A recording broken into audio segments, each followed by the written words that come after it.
제가 계속 하던 대로 마태복음 5장입니다. 오늘 본문의 말씀은 마태복음 5장입니다. 마태복음 5장 13절부터 16절까지의 말씀이고, 오늘 말씀의 제목은 영향력 있는 삶입니다. 13절을 제가 읽으면 14절을 우리 성도님들이 읽고 이렇게 번갈아 가면서 16절까지 읽어보겠습니다. 너희는 세상의 소금이니 소금이 만일 그 맛을 잃으면 무엇으로 짜게 하리요? 후에는 아무 쓸데없어 다만 밖에 버려져 사람에게 밟힐 뿐이니라. 너희는 세상의 빛이라. 산 위에 있는 등대가 숨겨지지 못할 것이요. 사람이 등불을 켜서 말 아래에 두지 아니하고 등경 위에 두나니 이러므로 집안 모든 사람에게 비치느니라. 이같이 너희 빛이 사람 앞에 비치게 하여 그들로 너희 착한 행실을 보고 하늘에 계신 너희 아버지께 영광을 돌리게 하라. 지난 9월 15일 날 한겨레 신문의 기사에 이런 내용이 나왔습니다. 여러분도 다 아시는 그런 내용들인데, 한국인 최초로 아카데미상 여우조연상을 받은 배우 누구죠? 윤여정 씨가 미국 시사주간지 타임이 선정하는 올해 세계에서 가장 영향력 있는 백인 중 하나로 선정됐습니다. 미나리라고 하는 영화였죠. 거기에 이제 함께 출연한 스티븐 연이라고 하는 이분이 추천사에서 윤여정만큼 자신감 있는 사람들을 만나본 적이 거의 없다. 그것은 깊은 곳에서 우러난 자신감이라고 생각된다 라고 말했습니다. 윤여정 씨는 이번 선정 소식에 대해서 내가 늘 하던 일을 했을 뿐인데 과분한 칭찬을 받은 한 해였다. 백인에 내가 뽑혔다는데 나도 놀라고 있다며 긍정적인 좋은 영향을 주는 사람이었기를 바라며 나보다 훨씬 훌륭한 분들과 같이 이름을 올리게 돼 영광으로 생각한다라고 소감을 전했습니다. 참 놀라운 일이었죠. 저는 그 미나리라고 하는 영화 광고만 보고 실제 보지는 못했어요. 그런데 그 수상 소식이 전해지고 수상식을 하고 뉴스를 타고 이렇게 하는 걸 보면서 엄청난 이 매스컴에서 떠드는 그와 같은 그 내용들을 이렇게 본 적이 있습니다. 이분이 그 수상 소감에서 내가 늘 하던 일을 했을 뿐이다 이렇게 이야기했고, 긍정적인 좋은 영향을 주는 사람이었기를 바란다 라고 하는 대목이 참 감동이 되었습니다. 영향력이라고 하는 것이 이제 그런 것 같아요. 내가 늘 하던 것인데, 그리고 그것이 다른 사람들에게는 긍정적인 영향을 끼친다라고 하는 것. 이런 내용이 그 마음에 이렇게 와 닿았고요. 2018년 5월 9일 KBS에서는 그 미국의 보수적인 경제 전문지 포브스라고 하는 거 있죠. 한 번씩 나오잖아요. 포브스에서 이렇게 경제 지명도가 높은 이런 사람들을 올리는데, 2018년도 5월 9일 KBS에서는 그 해에 세계에서 가장 영향력이 있는 인물 75명을 선정을 했습니다. 누가 1등이었겠습니까? 2018년도에. 맞춰보세요. 1위.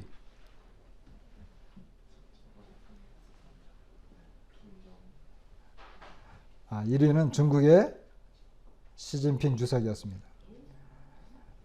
2위는 러시아의 블라디미르 푸틴 대통령. 3위는 그 말 많고 유명한 미국의 도널드 트럼프 대통령. 4위는 세계에서 가장 영향력 있는 여성 지도자 앙겔라 마르켈 독일 총리.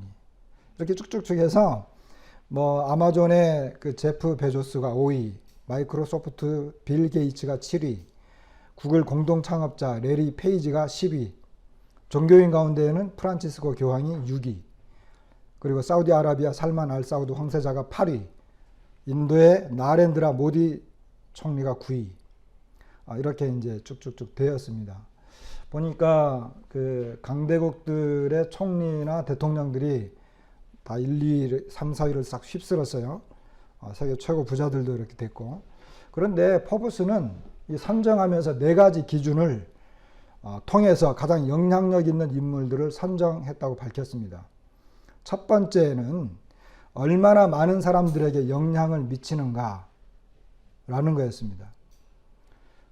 교황은요, 전 세계 그 카톨릭 종교 지도자잖아요. 캐톨릭 인구가 한 10억 명 정도 돼요. 그 이상 된다고 합니다. 절대적인 영향력을 행사하고 있기 때문에 등수에 들었잖아요. 둘째는 각각의 인물이 통제하는 자금의 규모. 돈을 얼마만큼 굴리고 있느냐. 이거였죠. 그래서 이제 정치 지도자들은 기업에는 CEO들이 이제 있는데 국가의 GDP 규모를 기준으로 정했습니다. 그다음 세 번째 기준은 다양한 측면에서 후보 인물이 영향력이 있는가라고 하는, 한쪽 방면으로만 이렇게 탁월하면 안 되고 다양한 측면에서 영향력을 미쳤는가, 이것이 기준이었어요. 마지막으로는 그 후보들이 실제로 그들의 영향력을 행사했는가라고 하는 거였습니다. 그런 면에서 볼 때 김정은 북한 그 지도자는 몇 위 정도 됐을 것 같아요? 김정은도 올라왔는데 36위였습니다. 김정은은 2,500만 명의 주민들에게 절대적인 권력을 실제로 행사하고 있잖아요. 그래서 이렇게 되었는데 4가지 분야에서 각각 순위를 정하는 기준을 세운 것이었습니다.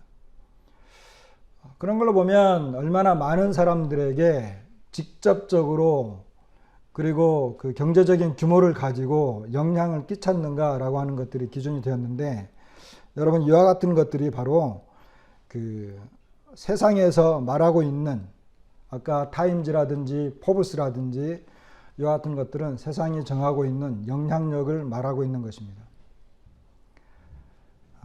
그런데 영적 지도력이라고 하는 책, 오스왈드 샌더스가 쓴 책에 보면 이 영향력에 대해서, 또 특별히 이제 지도력에 대해서, 지도력과 영향력이라고 하는 것은 불가분의 관계입니다. 그래서 여기 나오는 내용에 지도력을 영향력으로 이해하면 될 수 있습니다.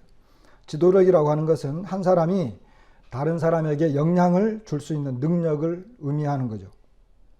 몽고메리 경은 지도력이란 공동의 목적을 위해 사람들을 불러 모으는 능력과 의지이고 동시에 확신을 갖도록 감화시키는 특징을 말한다. 이것의 가장 대표적인 인물이 제2차 세계대전 때 영국의 처칠경이라고 합니다. 그 다음에 학생 선교의 세계적인 지도자 존 모트 박사는 지도자란 길을 알고 있고 그 길을 계속해서 앞서가며 자기 뒤에 오는 사람을 이끌어가는 사람이라고 이렇게 정의했습니다. 이런 사람들이 지도력을 가지고 영향력을 미치는 거죠.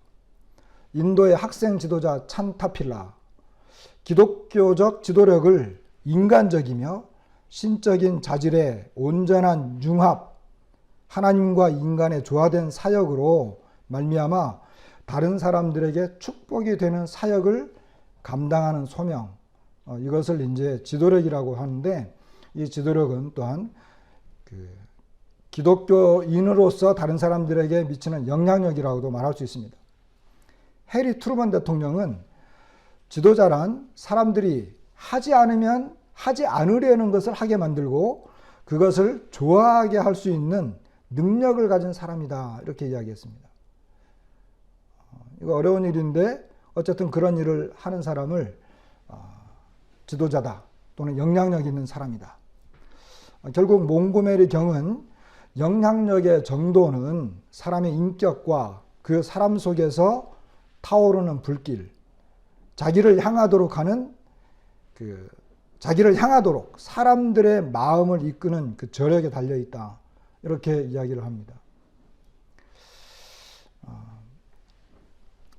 그렇지만 이 영적인 지도자는 자신의 인격만으로 다른 이에게 영향을 주는 것이 아니고 성령의 비춤을 받고 성령께 사로잡힌 성령의 능력을 받은 인격으로 더 큰 영향을 주게 된다고 합니다. 그러니까 우리 그리스도인들은 뭐예요? 내가 갖고 있는 어떤 자연적인 인격, 세상에서도 알 수 있는 그런 인격, 그런 것만으로는 안 된다는 거예요.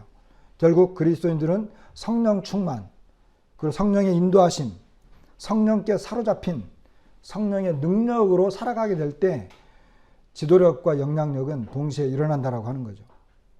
타고난 지도력과 영적 지도력의 차이가 있습니다. 이것을 천성적인 면이라고 할 수도 있고 영적인 면이라고도 할 수 있는데, 천성적인 면은 사람들을 알고 있어요. 어떤 사람들은 사람들을 굉장히 잘 사귀고 사람들을 잘 알죠.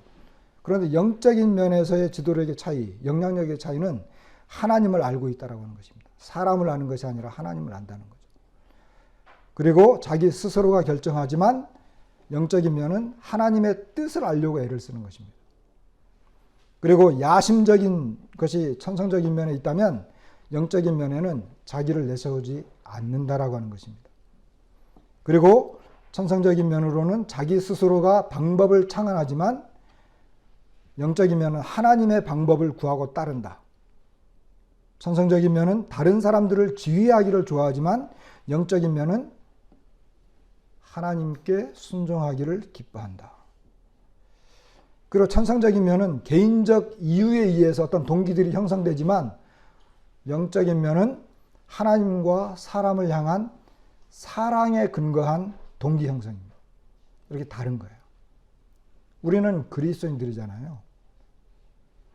내가 갖고 있는 어떤 천성적인 자질도 있겠지만 내가 얼마만큼 성령의 인도하심과 성령의 충만을 통해서 그리고 하나님으로부터 생겨난 동기에 의해서 영향력을 끼치고 있는가, 이와 같은 것들이 중요하고 그렇게 될 때야만 진정한 영향력이다.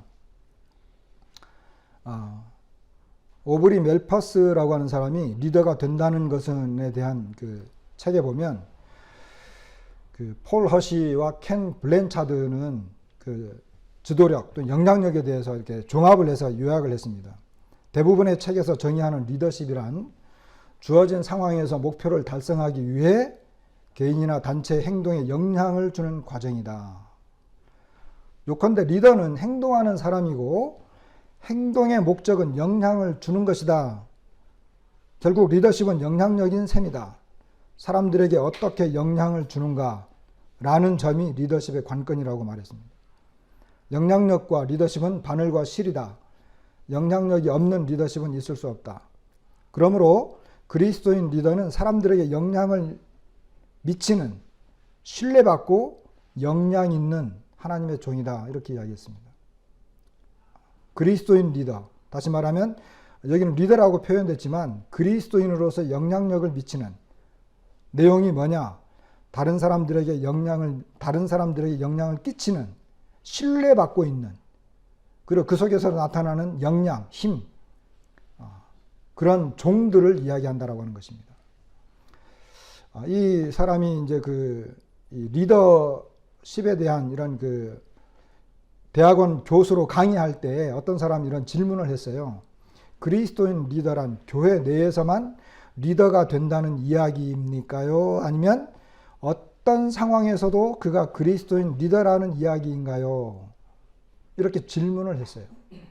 근데 이분이 가르치다가 그런 질문을 딱 받고는 그리스도인 리더는 교회 안에서만 리더가 된다는 건가? 아니면 어떠한 상황에서도 그가 그리스도인 리더가 되는 것인가?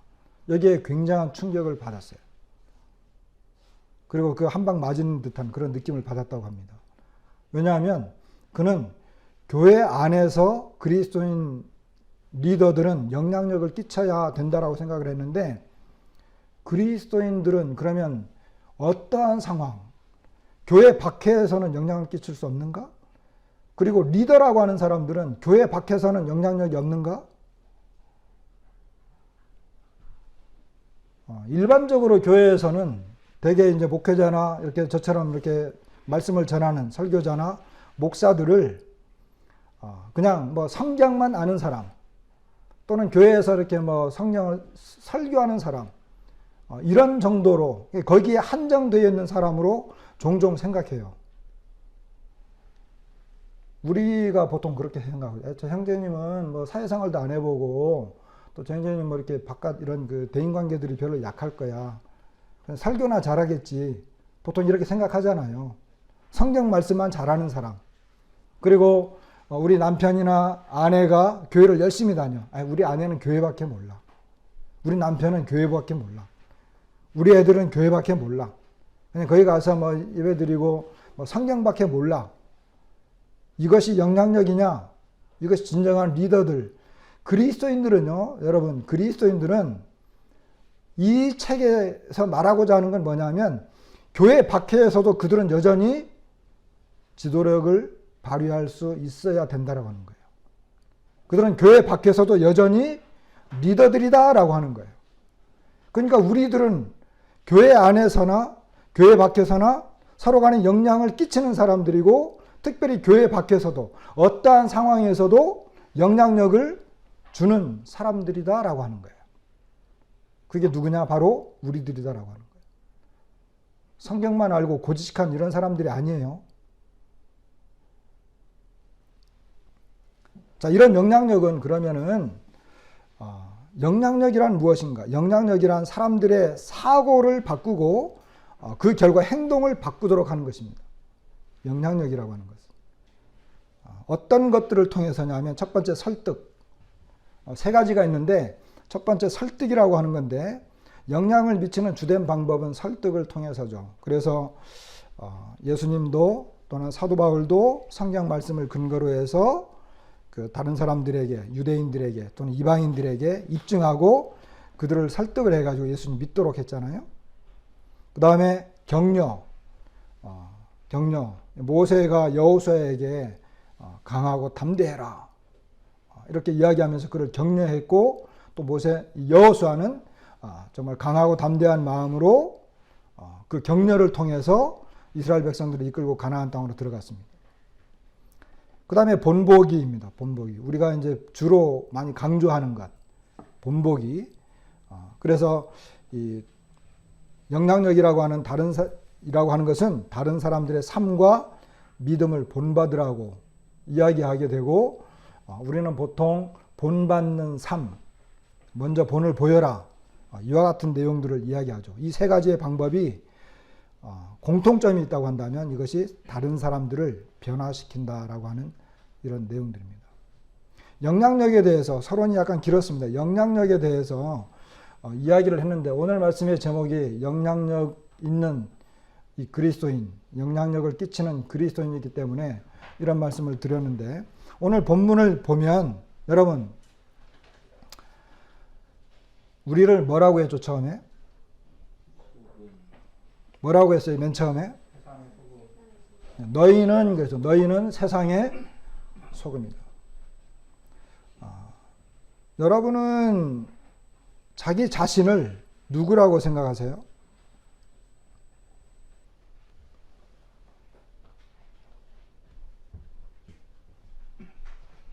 한번 생각을 해보세요. 내 스스로 나는 누구인가? 나는 누구인가? 지금 여기서 예수님은 너희는 세상의 소금이다. 이렇게 명제를 말하고 있는 거예요. 예수님께서 우리 보고 너희는 세상의 소금이다. 이렇게 이야기했어요. 여기 세상이라고 하는 그 헬라어 단어가 여러 가지가 있어요. 근데 여기서 말하는 헬라어 단어는 그냥 일반 땅을 말해요. 우리가 밟고 다니는 땅, 지구의 육지. 이스라엘 백성들은 소금을 어떻게 채취했을까요? 우리나라는 바다의 그 밀물썰물을 이용해 가지고 또는 바닷물을 이렇게 여과를 시켜서 한다든지 뭐 그런 식으로 소금을 만들잖아요. 그렇게 하는데 전 세계에서 가장 많은 소금이 출처되는 곳은 어떤 방법이냐면 소금이 어떤 산에 또는 어떤 돌 바위 같은데 특히 이스라엘 같은 경우는 어디가 있어요? 사해가 있잖아요. 거기에 보면 이 암염이라 그래가지고 이런 그 광물질에다가 소금이 다 붙어 있어요. 그것을 녹여서 소금을 채취를 해요. 그렇기 때문에 이거 전 세계에서 가장 많이 생산되는 소금이 바로 그런 소금이에요. 우리처럼 바닷물 해가지고 이것은 한정되어 있기 때문에 많지 않은데, 그런데 예수님께서 너희는 세상의 소금이다 그럴 때 이 세상은 그냥 일반 땅을 말합니다. 그러니까 이스라엘 백성들이 너희는 세상의 소금이다 그럴 때 소금이 어떻게 해서 생기는지를 즉각적으로 알았겠죠. 그죠?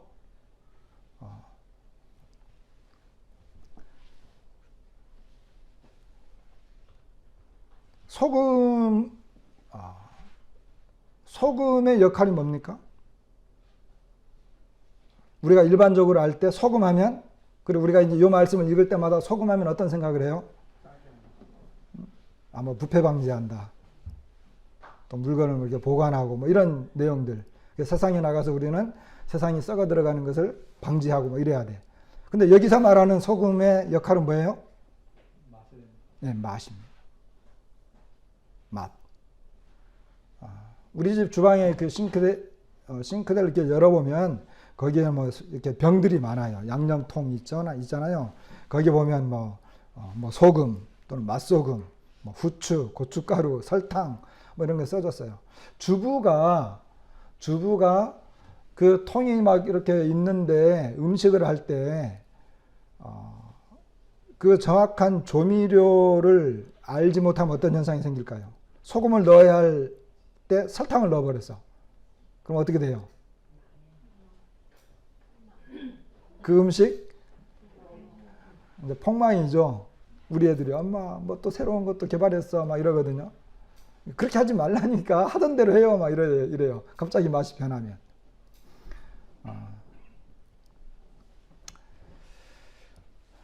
여러분 삼겹살 드실 때 삼겹살 좋아하죠?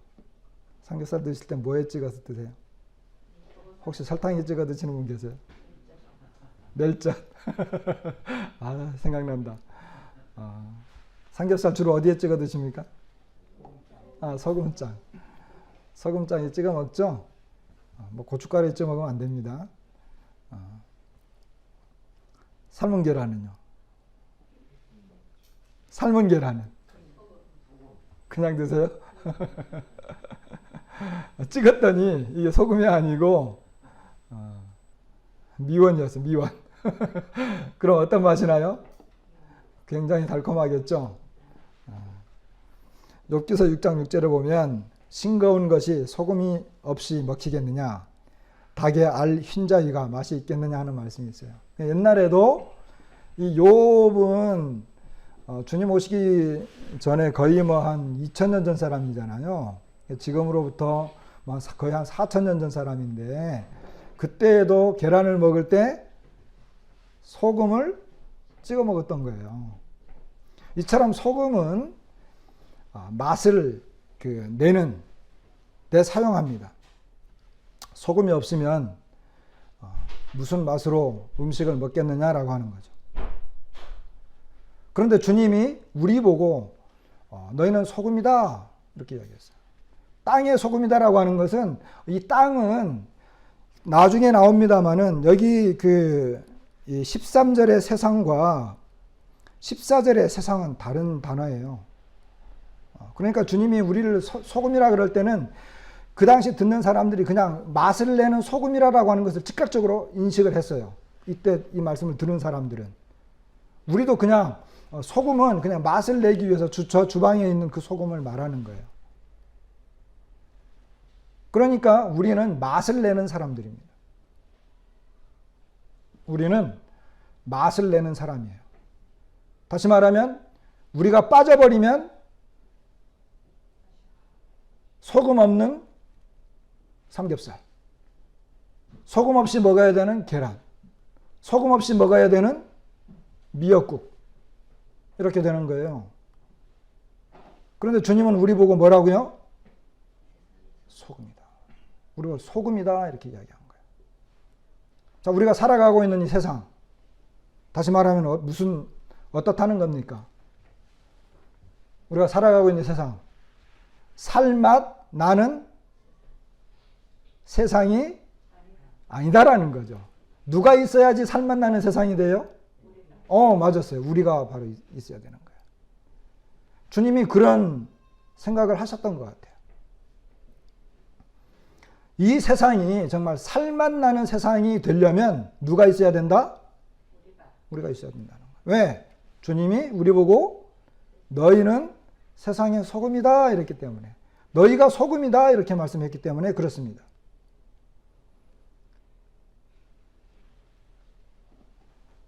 거꾸로 말하면 이 세상은 지금 진정한 맛을 찾을 수 없는 그런 장소입니다.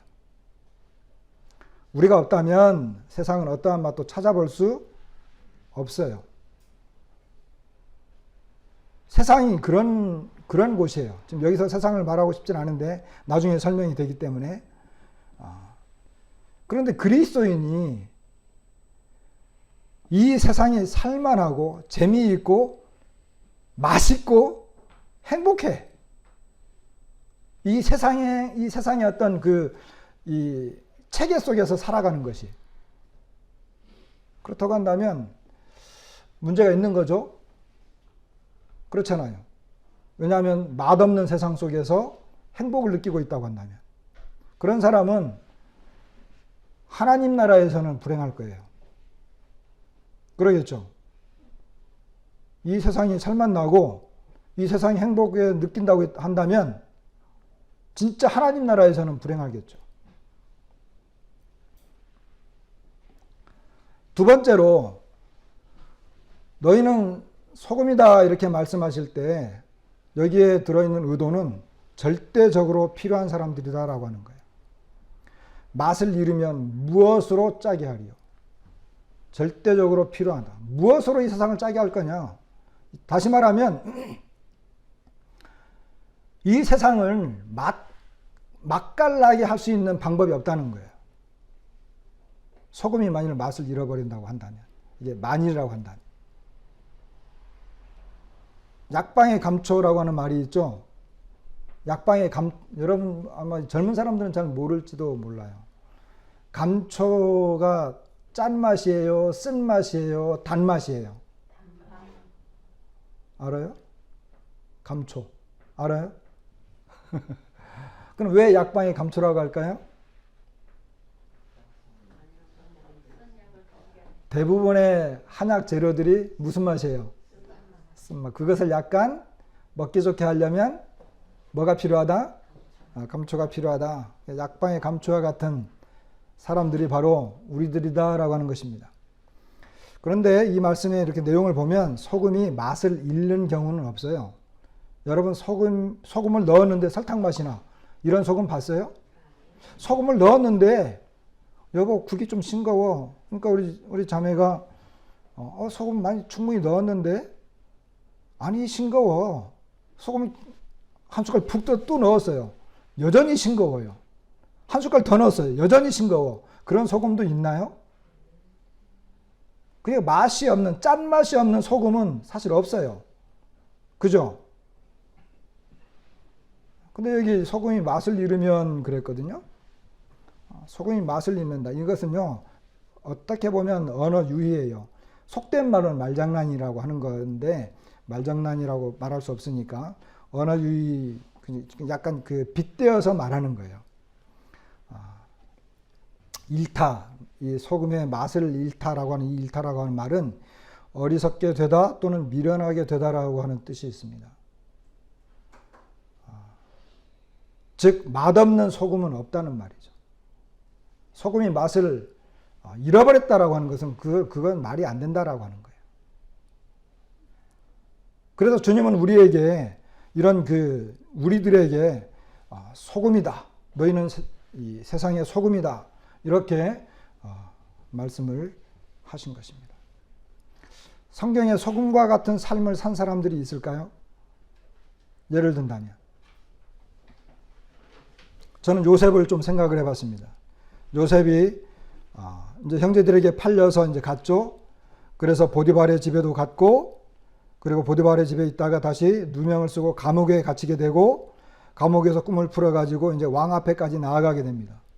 그런데 감옥에서 그 창세기 39장에 보면 여호와께서 요셉과 함께 하시고 그에게 인자를 더하사 간수장에게 은혜를 받게 하시며 간수장이 옥중제수를 다 요셉의 손에 맡김으로 그 재반 사물을 요셉이 처리하고 간수장은 그의 손에 맡긴 것을 무엇이든지 살펴보지 아니하였으니 이는 여호와께서 요셉과 함께 하심이라.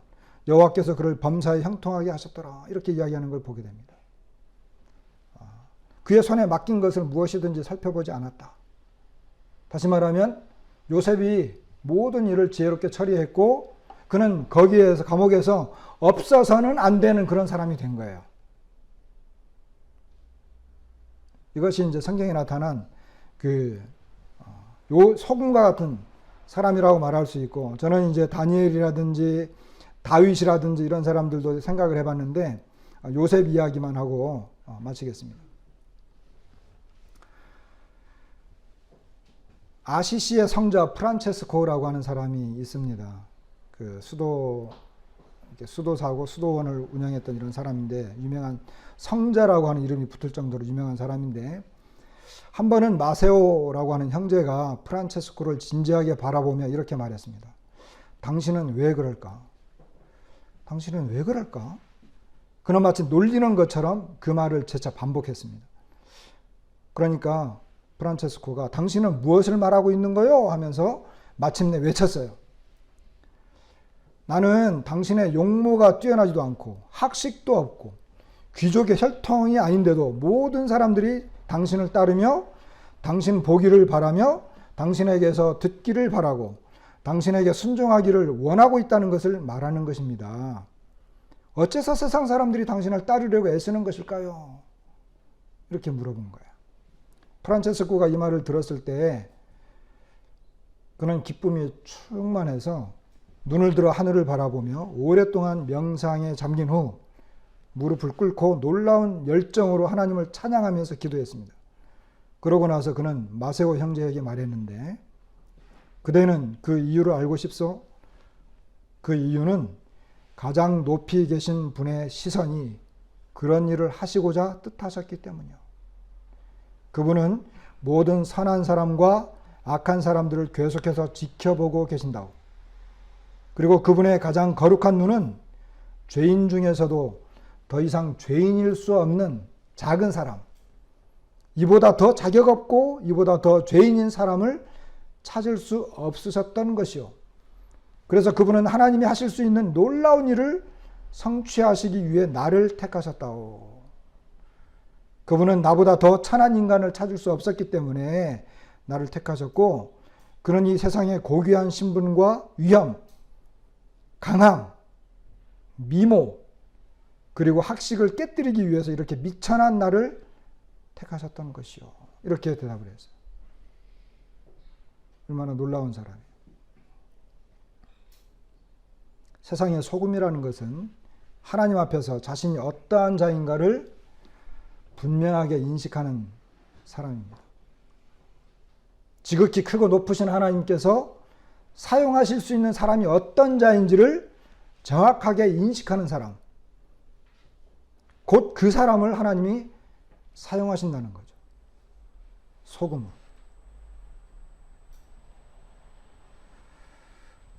두 번째, 주님은 우리를 뭐라고 말했어요?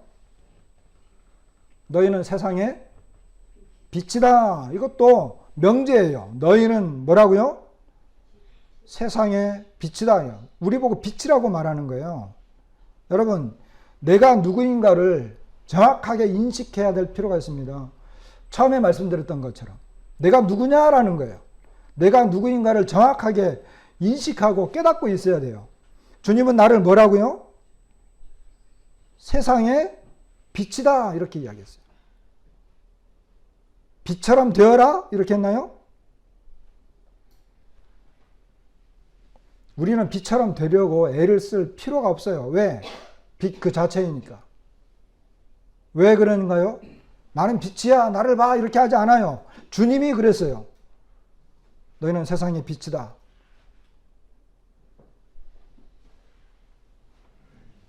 빛은 그 자체로 비추게 되죠. 그죠? 빛은 그 자체로 비추게 돼요. 여기 우리가 빛을 보고 있잖아요. 그 자체에 빛이 있어요. 그래서 에베소서 5장 8절에 너희가 전에는 어둠이더니 이제는 주 안에서 빛이라 이렇게 이야기했어요. 우리 보고 너희가 전에는 어둠이었다. 근데 이제는 주 안에서 빛이다. 이렇게 말씀하십니다. 그렇기 때문에 어둠 속에 있는 것들이 다 저절로 드러나고 숨기지 못하는 것입니다.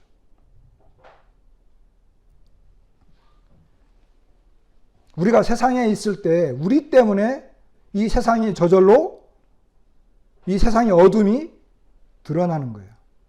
왜? 우리가 빛이니까. 세상은 어둠 그 자체이죠.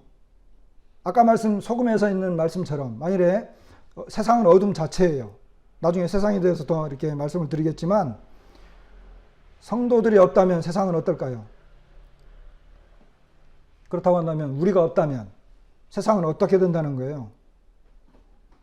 우리가 없다면 세상은 어두워지는 거죠.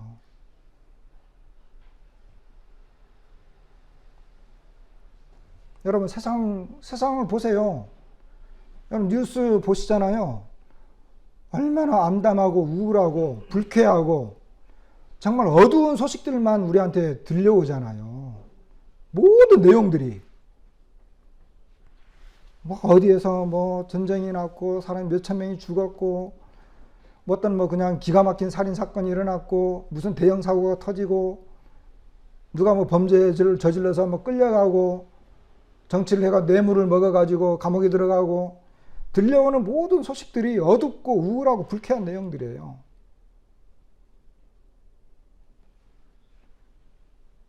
그런데 만약 우리가 없다면 어떻게 될까요? 그리스도인들이 없다면 세상은 그야말로 암흑이에요. 우리가 그 암흑과 같은 세상 속에 바로 우리들이 누구냐? 내가 누구냐라고 하는 거예요. 주님은 우리를 보고 너희는 세상의 빛이다 이렇게 이야기했습니다. 여기 세상은 앞에 소금에 대해서 말할 때 세상하고는 달라요. 이 세상은요, 보통 지금 여기 너희는 세상의 소금이다 그럴 때 이 세상은 하나님과 연관지어서 거의 사용되지 않아요. 이것은 이 우주적인 세상, 이것은 헬라적인 관념이 굉장히 많은 그런 뭐 이런 내용의 세상인데, 뭐 하여간 이것에 대해서 성경은 어떻게 말하고 있는가? 요한복음 1장, 요한복음에는 약간 요한복음의 이 코스모스라고 하는 단어가 가장 많이 사용되었어요. 거의 한 3분의 2가 요한복음과 요한 2서, 그러니까 사도 요한이 가장 많이 사용했던 단어예요. 세상. 그런데 요한복음에는 이 세상에 나타나는 대조되는 그 표현이 두 가지가 나오는데 그게 뭐냐면 요한복음 1장 3절에는 만물이 그로 말미암아 지은 바 되었으니 지은 것이 하나도 그가 없이는 된 것이 없느니라 이렇게 이야기해요. 이 만물이 세상을 말하는 거잖아요. 누가 지었다고요? 누가 지었다고요? 예, 하나님. 하나님께서 지으셨어요. 예수님께서 지으신 거죠. 하나님이 지으셨어요. 지은 것이 하나도 그가 없이는 된 것이 없다 이렇게 이야기했어요. 요한복음 1장 3절에. 그런데 이렇게 말씀으로 창조되었고 하나님께서 다 지었는데 현재 이 세상은 누구에 의해서 다스려지고 있어요? 요한복음 12장 31절, 요한복음 14장 30절, 요한복음 16장 11절에 이 세상 임금이 나와요. 이 세상 임금. 세상 임금이 있어요. 자, 짓기는 누가 지었어요? 하나님께서 창조하고 지었지만 현재 이 세상의 임금이 누구라는 거예요? 따로 있다는 거예요. 따로. 이 세상 임금이라고 하는 게 나왔어요. 예수님께서 시험 받을 때 누가복음에 보면 마귀가 예수님을 시험하는데 뭐라고 말하냐면 이 모든 권위와 그 영광을 내가 내게 주리라. 천하만국을 다 보여주면서 이것은 내게 넘겨준 것이므로 내가 원하는 자에게 주노라. 내게 넘겨준 것이므로 내가 원하는 자에게 내가 줄 수 있다. 이 세상 임금이 누군지 이제 정체가 드러났죠? 마귀였어요. 이 세상 임금은 마귀입니다. 원래는 하나님께서 세상을 창조하고 누구에게 줬어요? 아담에게 줬죠. 근데 아담은 이걸 누구에게 빼앗겼죠? 마귀에게 빼앗겨버린 거예요. 그 현재 이 세상의 임금은 누구냐? 마귀예요. 마귀에게 넘어가 버렸어요. 넘겨준 것이기 때문에. 근데 성경에는 좀 더 이것을 구체화시키고 여러 가지 방법으로 표현을 합니다. 이 세상 신, 고린도 후서 4장 3절과 6절에 보면 여기에 뭐라고 기록됐느냐 하면, 만일 우리의 복음이 가리었으면 망하는 자들에게 가리어진 것이라. 그 중에 이 세상의 신이 믿지 아니하는 자들의 마음을 혼미하게 하여 그리스도의 영광의 복음의 광채가 비치지 못하게 하미니 그리스도는 하나님의 형상이니라. 우리는 우리를 전파하는 것이 아니라 오직 그리스도 예수의 주 되신 것과 또 예수를 위하여 우리가 너희의 종된 것을 전파함이라. 어두운 데에 빛이 빛이라 말씀하셨던 그 하나님께서 예수 그리스도의 얼굴에 있는 하나님의 영광을 아는 빛을 우리 마음에 비추셨느니라.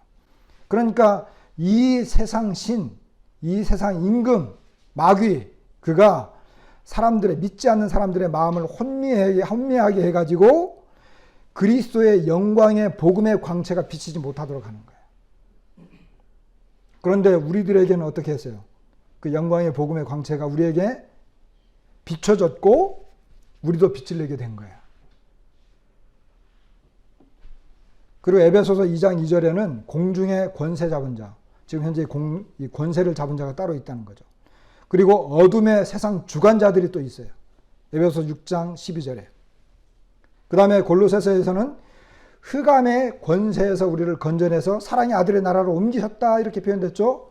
흑암의 권세. 그러니까 이 어두운 세상, 흑암과 같은 세상을 그 권세로 장악하고 있는 자가 있다는 거예요. 그리고 사도 바울은 사탄의 권세에서 하나님께로 돌아오게 하고 이렇게 이야기하는 걸 보게 됩니다. 그래서 이 세상은, 우리가 살아가고 있는 이 세상은 임금이 따로 있어요. 그리고 이 세상 신이 따로 있습니다. 그는 흑암, 어둠을 주관하는 자입니다. 다시 말하면 이 세상은 어둠 속에, 흑암 속에 주관하는 자의 지배 아래에서 살아가고 있는 거예요. 그 속에서 우리는 뭐라고요? 복음의 광채가 비춰진 예수 그리스도의 빛을 비침을 받은 빛되는 우리가 이 세상을 살아가고 있다는 거예요. 그러니까 우리가 없으면 어떻게 되는 거예요?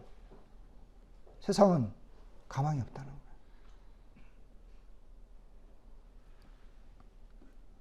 이렇게 세상은 어둠 속에 있기 때문에 그리스도도 하나님도 알지 못합니다.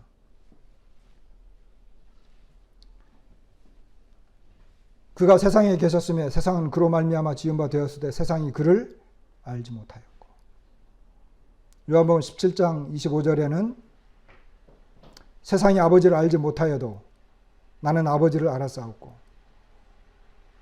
이렇게 이야기 되어진 것을 보게 됩니다. 세상은요, 그리스도를 몰라요. 하나님을 몰라요. 그리고 세상은 그렇기 때문에 그리스도를 미워하죠. 그리스도를 따르는 우리를 어떻게 할까요? 어떻게 할까요? 모르세요? 그리스도도 미워하고 그리스도를 따르는 우리도 미워해요. 여러분, 세상이 우리를 미워할 때 이상하게 생각하지 마세요. 믿지 않는 자녀, 믿지 않는 남편이라 할지라도 믿지 않는 직원 동료들이 그들이 나를 미워해요. 여러분, 그들이 나를 좋아하고 정말 나를 떠받들면 물론 그런 경우도 많이 있겠지만 문제가 있는 거예요. 왜 그러냐 하면 세상이 너희를 미워하면 너희보다 먼저 나를 미워한 줄 알라. 요한복음 15장 18절. 이렇게 말씀하신 걸 보게 됩니다. 그렇기 때문에 세상은 예수 그리스도, 아니 하나님에 의해서 심판을 받아야 됩니다. 세상은 우리의 친구가 아니라 구원의 대상입니다. 우리가 정말 화목하고 친근해야 되는 그럴 만한 것이 세상에는 없어요. 우리의 친구의 대상이 아니라 그 세상은 구원받아야 될 구원의 대상이에요. 그래서 하나님께서 예수 그리스도를 이 땅에 보내셨을 때 요한복음 4장에 보면 세상의 구주로 보냈다.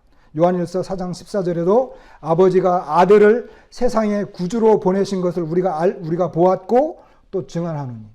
이 세상은 구주가 필요한 그런 곳이에요. 우리는 그 구주를 증거하고 있고. 자, 빛은 그 비치게 하는데 그 목적이 있죠. 여기서 빛은 빛을 내기 위해서 애를 쓰는 그런 빛이 아니에요. 빛은 그 자체로 빛을 냅니다. 그렇게 해서 어둠을 비추죠. 여기 그 등경 위에 두나니 이러므로 집안 모든 사람에게 비치느니라. 그리고 너희 빛이 사람 앞에 비치게 하여라고 하는 이와 같은 그 표현들은 노력하라는 의미가 아니에요. 우리 보고 노력하라는 의미가 아니에요.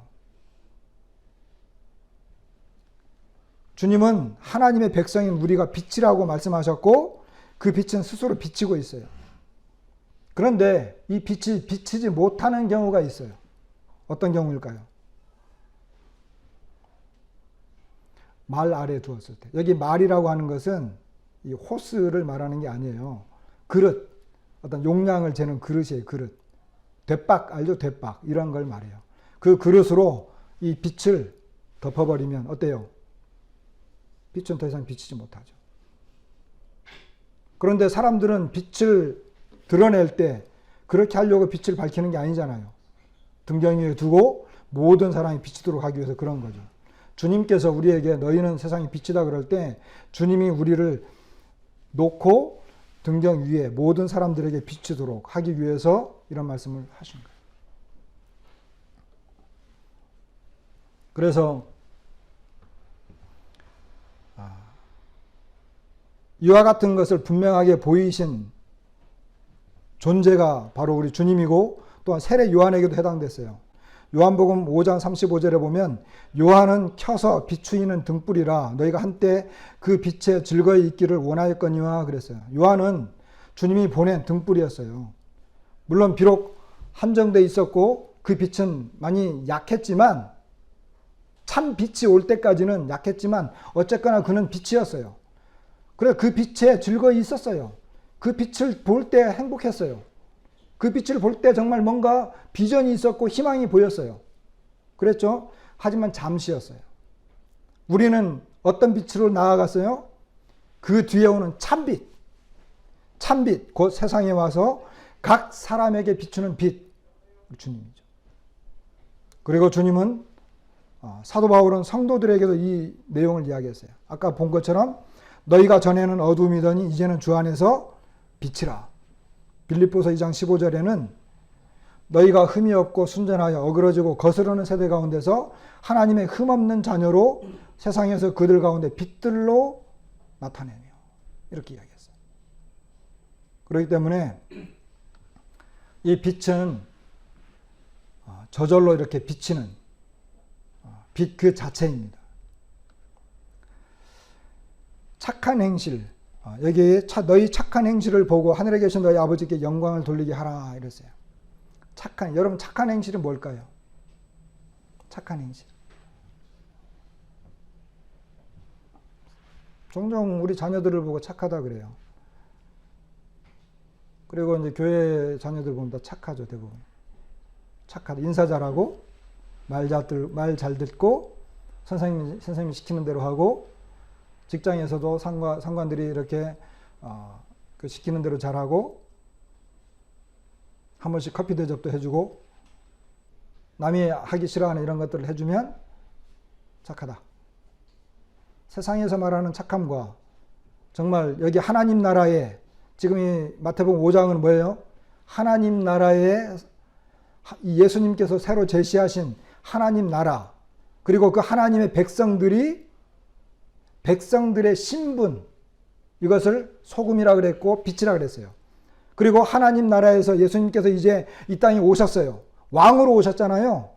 마태복음에서 왕으로 오셔서 하나님은 자기의 나라를 예수님은 자신의 나라를 이렇게 쫙 보여주면서 그 자기 나라의 규범을 이야기했고 그 자기 나라의 백성들이 그 규범을 준행하면서 살아갈 것을 기대하시는 거예요.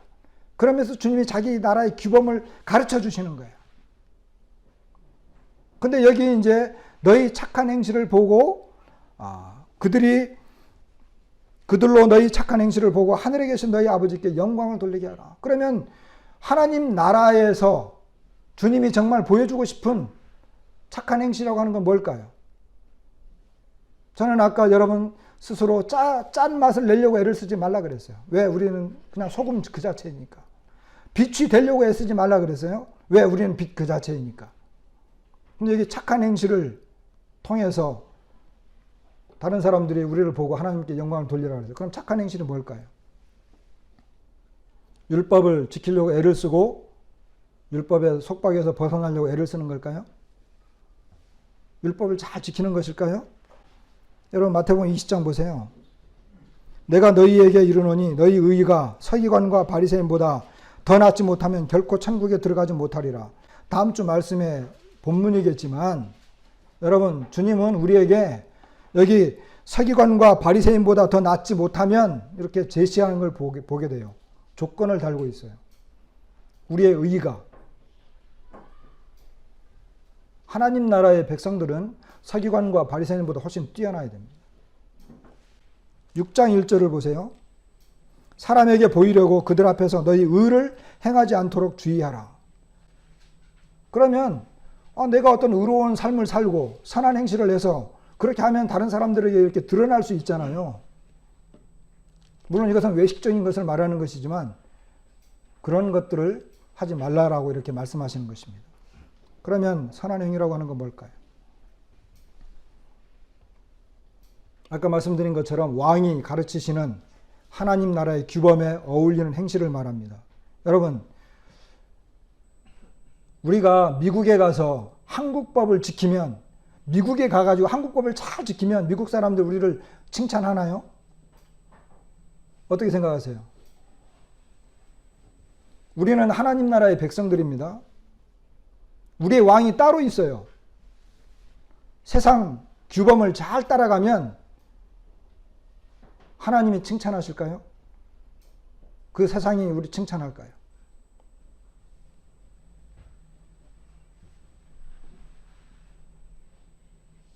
우리는 하나님 나라의 백성입니다. 세상 규범을 잘 따라가면 하나님이 칭찬하는 게 아니에요. 잘했다고 하는 게 아니에요. 예수님이 제시하시는 우리의 왕이 보여주는 그 하나님 나라의 법을 내가 잘 따라가게 될 때 그때 비로소 하나님이 기뻐하고 영광 받는 거예요. 요한복음 10장 32절에 이런 말씀이 있어요. 예수께서 대답하시되 내가 아버지로 말미암아 여러 가지 선한 일로 너희에게 보였거늘 그 중에 어떤 일로 나를 돌로 치려 하느냐.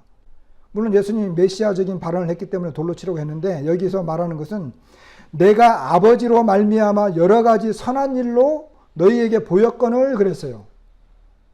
여기 선한 일이 뭐예요? 조건이 있죠. 내가 아버지로 말미암아 여러 가지 선한 일을 했다는 거예요. 다시 말하면 예수님이 하신 선한 일은 아버지의 일이었어요. 하나님의 일을 하는 것이 선한 거예요. 사실 이 세상에는 선한 게 없어요. 우리 주님은 그러니까 아버지의 일을 하셨고 아버지의 말씀에 순종했고 아버지께서 하시는 말씀을 따라갔어요. 그것이 선한 행동으로 드러났고 사람들에게 보인 거예요. 우리도 마찬가지예요. 내가 누구냐라고 하는 것은 너무너무 중요합니다.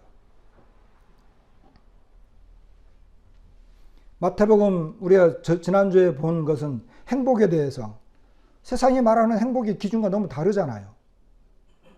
앞으로 21절 48절까지 쭉 보게 될 건데 여기 제시된 척도 여기 주님이 그 하나님 나라의 제자들에게 백성들에게 제시한 척도가 있어요. 기준이 있어요. 세상적인 가치관과 그 삶이 너무나 달라요.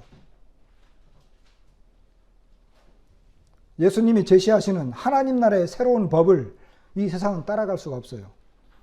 오직 주님을 믿고 따라가는 우리들에게만 가능한 거예요. 왜? 우리는 소금이고 빛이기 때문에.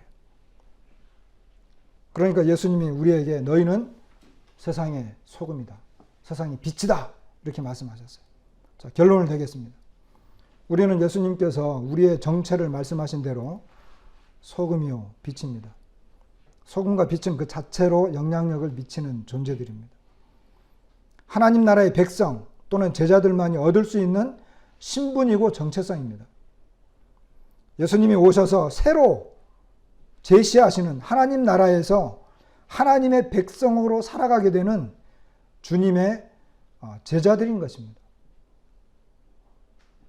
그렇기 때문에 우리는 내가 누구인가를 정확하게 알고 이 세상에서 내가 누군가, 자존감 또는 자긍심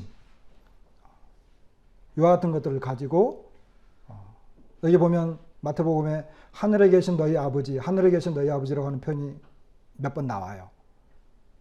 그 하늘에 계신 아버지를 바라보면서 이 정체성을 분명히 갖고 있으면 분명히 세상은 우리를 보고 있기 때문에 우리의 영향을 받고 있기 때문에 그들이 또한 하나님 앞에 영광을 돌려드리게 될 것입니다.